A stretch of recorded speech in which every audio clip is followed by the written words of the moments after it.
Dan saya mohon agar wawancara dengan dalam kanal YouTube tersebut agar ditarik dari peredaran.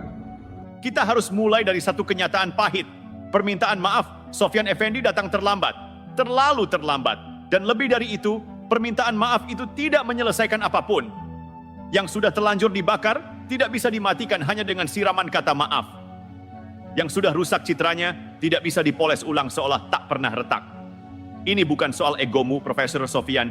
Ini soal kerusakan yang kau timbulkan secara publik lewat narasi liar yang enggak berdasar dan sayangnya dibungkus dalam jubah akademik. Kau bukan orang biasa. Bukan rakyat jelata yang iseng komentar di kolom YouTube. Kau mantan rektor UGM, salah satu universitas paling dihormati di negeri ini. Kata-katamu seharusnya mencerminkan kehati-hatian, intelektualitas, dan integritas. Tapi kenyataannya, kau justru ikut menyeret institusi akademik ke dalam lumpur opini murahan yang dijejalkan lewat obrolan live streaming yang bahkan kau sendiri ngaku tidak tahu bakal tersebar luas. Serius, Profesor? Apa menurutmu di era digital ini ucapan mantan rektor UGM bisa dianggap sebagai ngobrol santai antar alumni? Bukan.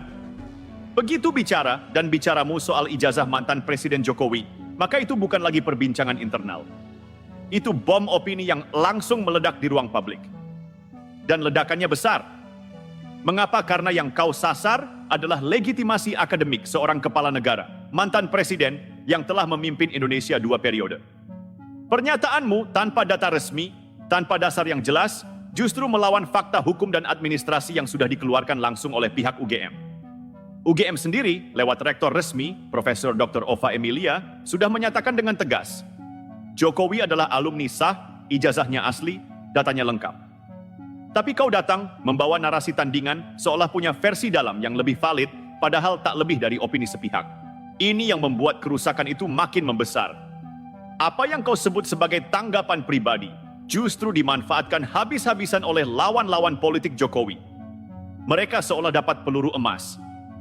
Satu ucapanmu jadi bahan bakar untuk menggoyang kepercayaan publik, menyebarkan kebingungan, dan mendistorsi kebenaran yang sudah final secara institusional.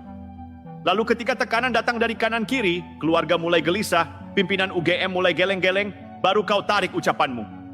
Kau minta maaf. Kau mohon agar videonya diturunkan. Tapi sayangnya dunia digital tidak bekerja seperti itu. Sekali diunggah, tidak bisa ditarik kembali. Sekali publik terhasut, tidak cukup dengan klarifikasi. Dan yang lebih menyakitkan, kau bukan hanya gagal menjaga marwah UGM, tapi juga merusak reputasi dunia akademik sendiri. Bagaimana bisa seorang profesor, apalagi mantan rektor, menyebarkan opini berbahaya tanpa dasar yang kuat? Bagaimana bisa orang yang seharusnya mengajarkan etika akademik malah jadi penyebar kekacauan? Logika publik sedang diuji. Tapi kita tidak boleh diam. Justru saat seperti inilah kita perlu mendukung penuh langkah hukum dari tim kuasa hukum mantan Presiden Jokowi.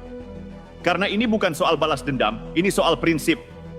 Bahwa siapapun, termasuk mantan rektor, profesor, atau tokoh publik, tidak boleh berlindung di balik frasa kebebasan berpendapat untuk menyebar fitnah dan hoaks. Kebebasan berekspresi bukan tiket gratis untuk menyebarkan keraguan pada data resmi. Bukan alasan untuk menyampaikan tuduhan berat tanpa bukti. Dan bukan pembenaran untuk membuat gaduh, lalu kabur dari tanggung jawab hanya dengan satu kalimat. Maaf ya, saya nggak nyangka ini tersebar luas.